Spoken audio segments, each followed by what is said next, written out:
ल हेर्नुहोस् यो सिडी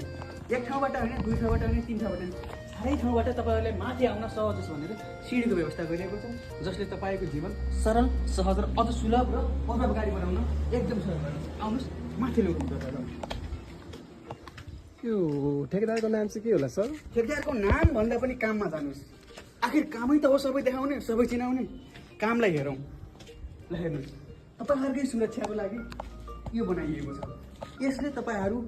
यसरी आएर केही गर्न सक्यो भने यसो बसेर तल हेर्न सक्नुहुन्छ तल हेर्दा के देख्नुहुन्छ गोलो देख्नुहुन्छ त्यो गोलो नै यसको प्रमुख आकर्षणको केन्द्र हो आउनुहोस् अन्य कुरालाई एक्सप्लोर गरौँ हेरौँ आँखी झ्याल भन्ने तपाईँलाई थाहा छ कि छैन पहाडका घरहरूमा सानो सानो पालसितको घर हुन्थ्यो त्यो घरले त्यो घरको प्रभावकारिता अझ बढाउने गर्थ्यो आउनुहोस् आँखी झ्याल हेरौँ यो आँखी झ्याल मात्र होइन यो पुरा पदमपुर दृश्य देखाउने एक केन्द्र हो यहाँबाट पुरा पदमपुरको दृश्य देख्न सकिन्छ यहाँबाट यता होइन त कायदा आउनुहोस् अर्को क्षेत्र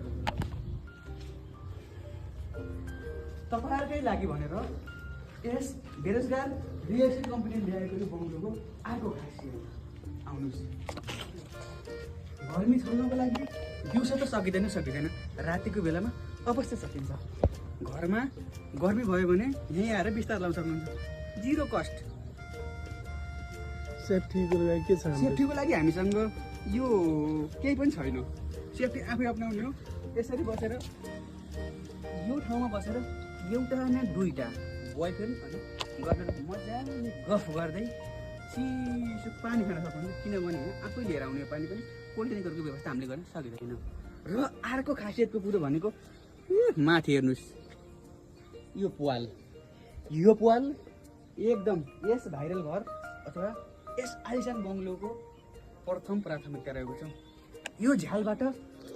चिसो हावाभित्र छिर्छ र यस बङ्गलोलाई अझ शीतल ठन्डा बनाउँछ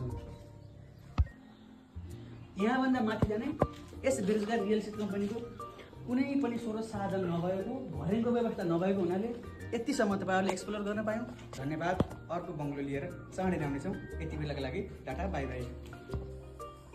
यो आलिसान बङ्गलो तपाईँहरूले पूर्ण रूपमा देखिसक्नु भएको छ यदि यो आलिसान बङ्गलो तपाईँहरूले चाहिएको खण्डमा तल दिएको वाट्सएप नम्बरमा सम्पर्क गर्न सक्नुहुन्छ उही तपाईँहरूको प्यारो हो बेरोजगार रियल एस्टेट कम्पनीमा सम्पर्क गर्नुहोला नमस्कार